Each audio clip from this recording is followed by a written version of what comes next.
feels good to be back to Magete.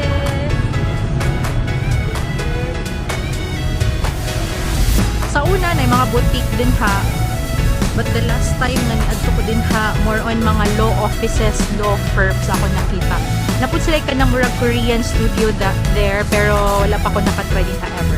So now again, kana ako itudlo mo na portals of Siliman. And then na kay mga makita na acacia trees. Yeah, there you go guys. Mo na siya ang Ibartol. So during college years, actually na kami class diha katong gitawag na pa.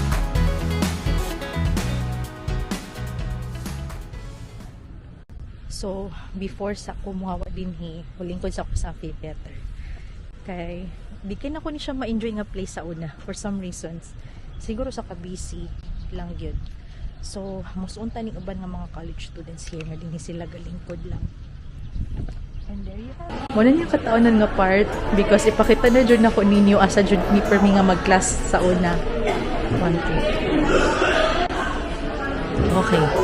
So here, this is the first floor sa SC.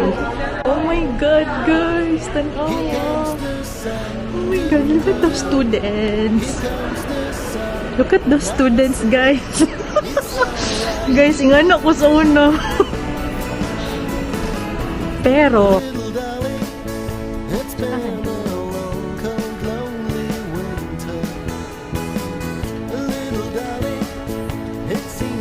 we're approaching ang building sa akong mga manghod. Dinhi ang College of Business Administration or CBA. So dinha ang mga courses like accountancy, business management, entrepreneur. So majority nursing sad na siya. Dinha ang ilang parang mga simulation classes. Yeah, mga ret them nila, I don't know, murag din happy this di man ko nursing. Is actually the Blues Auditorium. So kana siya din na mo ginaheld katong time nga na ako din mga school university, all university convocation. So sa convocation murag maghatag og address din ang SU president, unsay mga plans, unsay kanang mga goals sa mong school, ang SU library. So dako sad kini siya pero di na nako makuha. Wala na ko information kung pila nakabuk ang volume nga meron sila diyan. Pero ay mao na ni ang SU ball field.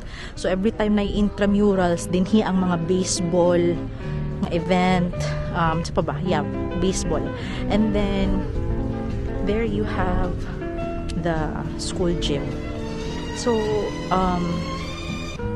I think no, if di ko masayop mauman jud ni in the time of the World War II, kaning amo ang gym sa Siliman was actually used as a tarmac or kanang bitaw siyang murag landinganan sa kanang mga mga jet or like mga torpedo sa mga Americans. And then katong na-seize na siya sa mga Japanese. So ang Japanese na ang nag-stay din ha. So muna siya. Kasi kaning Siliman was actually used as a headquarter or camp ng mga Japanese sa una. So that in connection with that, di na ta mo duol. Zoom. But I will just zoom. That is the Shannon Hall. Shannon Hall was used as a torture chamber by the Japanese. So that kung makita jud mo ang acacia tree din ha. Akong i-focus ha kana nga acacia tree is tawhan daw na siya. I never had a personal experience nga nakita kog mga tawo nga gibitin din ha, pero dinha daw kana daw nga mga acacia trees din ha gigamit daw na nga dinha ihang ang mga Filipino sa una nga gitorture sa mga Japanese. We are now inside the gym. Di man dyan makita si Adnan. Uy, focus mo siya sa usa ka naungra. So, dinhi ang among PE class sa una. Na may mga classroom dinhi actually, but di na ta mo sulod. So, kana, ping pong, so pa may akong mga nakot.